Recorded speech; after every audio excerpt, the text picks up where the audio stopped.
7 footballers who fell out of love with the game as Davy Propper retires at 30. Go to a local game. It could be Old Trafford, it could be a field with uneven lines and dog walkers surrounding the pitch. Ask anyone there in the crowd what their dream was growing up. When they were a child, what did they want to be? It's unlikely they will say anything other than a footballer. What's not to love? The affection from the fans, the sky-high salary, the fast cars, not to mention being recognized the world over. It's everybody's dream. Well, most of us. But like many industries, things are not often as sweet as they seem from the outside. Former Brighton player Davy Propper recently announced his premature retirement from the game at the age of 30, owing to how hectic it was. And he's not the first.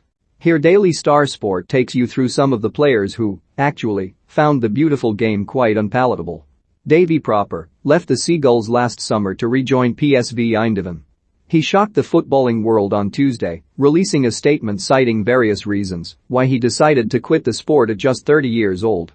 His statement read, "When I was abroad, I gradually lost the love for the game. It was difficult for me to observe the discipline needed to perform at my best and have my life ruled by a hectic football schedule. And the coronavirus crisis and the lack of visits from relatives and friends haven't done me any good either.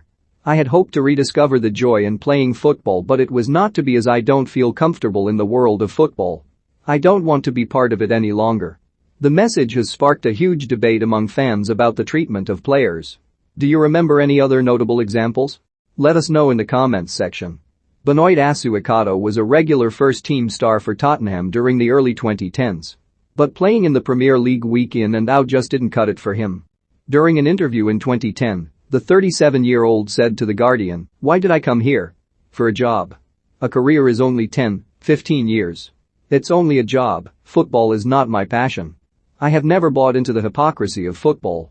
It is just a job, a means to an end. There are more important things in life than kicking a ball around. Yes, I play for money, but then doesn't everybody who gets up in the morning and goes to work?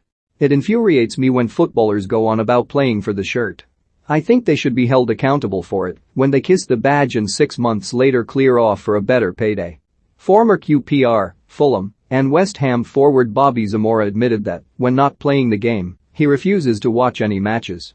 "I don't watch games on an evening or anything like that," he told the Daily Mail. "A lot more players than those who admit it are the same. I'm not sure what I want to do after I finish playing, but if it means watching football, then I don't want to get involved." Zamora, 40, retired from football in December 2016 and was last spotted scoring a belting goal in a 7-a-side game in June of last year. David Bentley was tipped to be the new David Beckham when he was at Tottenham. Pressing for a spot in the England camp, it came as a shock to hear that the winger was actually very much anti-football. So much so that the now 37-year-old decided to quit the game at just 29. He told the Mirror, "I remember walking my dog, thinking this ain't for me. I remember being a bit disappointed in myself. I was thinking, you should love it, what's the matter with you? But in the end I just got tired of all the bull that goes with it, people wanting you to sell yourself as something you're not." A few months later, Bentley opened up a restaurant in Marbella, Spain. Beats the grey skies of England, so why not? Michael Johnson, 33, was once a Manchester City prodigy. But the attacker quit the game at a ridiculously young age. He was just 24 when he decided to hang up his boots, saying that he wanted to leave the toxic environment. "I didn't know who I was afraid to go out to the supermarket," he said to Manchester Evening News. "People looking at me, anxious and no confidence. I wanted to go and get that confidence. I wasn't happy with that, so I wanted to be able to go wherever I went in Manchester, to Sainsbury's or the Arndale, and not be cowering away wearing a hat so people wouldn't see me. I wanted to be me." Johnson, 33, now operates an estate agent's business in his hometown of Urmston and is a reminder to put your mental health above all else. Andre Schürrle won the World Cup, Premier League and DFB Pokal during his short-lived playing career, but at 29, the German attacker decided to hang up his boots.